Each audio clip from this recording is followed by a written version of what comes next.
What's up, everybody? Cabo La, as they would say here in Cuba.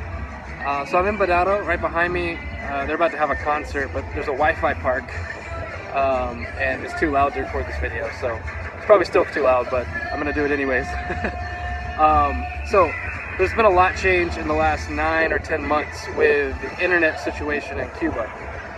Since December 2018, they've had mobile data. In December they released 3G, and about 2 months later, in January, February, they released 4G LTE.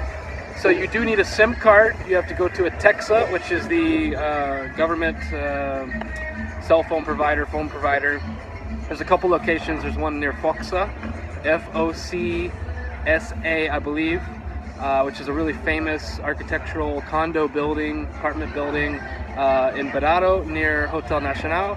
And there's another location that I know of in Centro Havana, which I will post in this video. Recently, last couple months, they have given permission for people to use Wi-Fi routers and antennas, things like that. I don't know what permissions and stuff people need to do that. So you may start seeing more in the casas, more options for having Wi-Fi.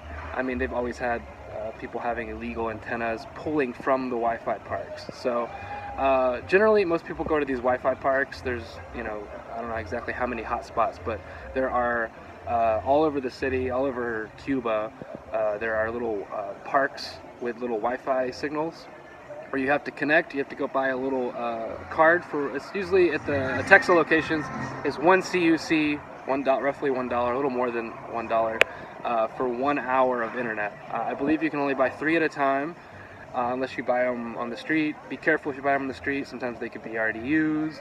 Just make sure that the numbers aren't scratched off on the back. If you've ever been on a cruise ship, it looks very similar to that. But you need your passport. Once you get your Wi-Fi card at a Texa location, when you get to the park, it says Wi-Fi at Texa, and then you just click login, and it'll pop up with a username and password, and that's the numbers that you've got on your little Wi-Fi card. That's basically the easiest way and the fastest way to get internet when you get to Cuba, traveling here from another country. If you want to go stand in line at one of the locations that I just told you about, you can get a SIM card. I think they're usually about 40 CUC.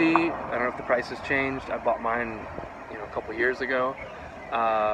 And then to buy data, they have different levels. The most you can buy at one time is 4 gigabytes, which is 30 CUC. So they have another level of 2.5 gigabytes, which I think is 20. And then I think they have one in between, 1.5, and then they have one gigabyte, which is 10 CUC.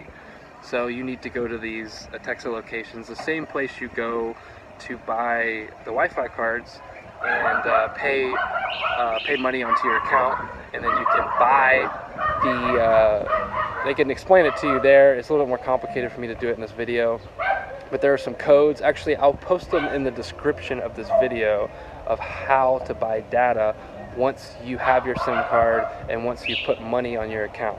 I think if you go to a Texa though, I never do it this way, but if you go to a Texa, you can say, hey, I want to pay this much for data, and they'll go ahead and put the data on your account. So if you're only traveling here for a week or a few days, just buy the Wi-Fi cards. Or actually, I would just totally disconnect from internet. It's kind of fun, and it's more immersive for being part of Cuban culture.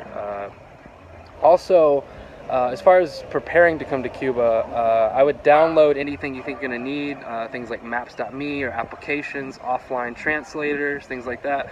All those things, if you want to download them here, for one, it can be really slow, and two, you may need a VPN. So make sure you have a VPN.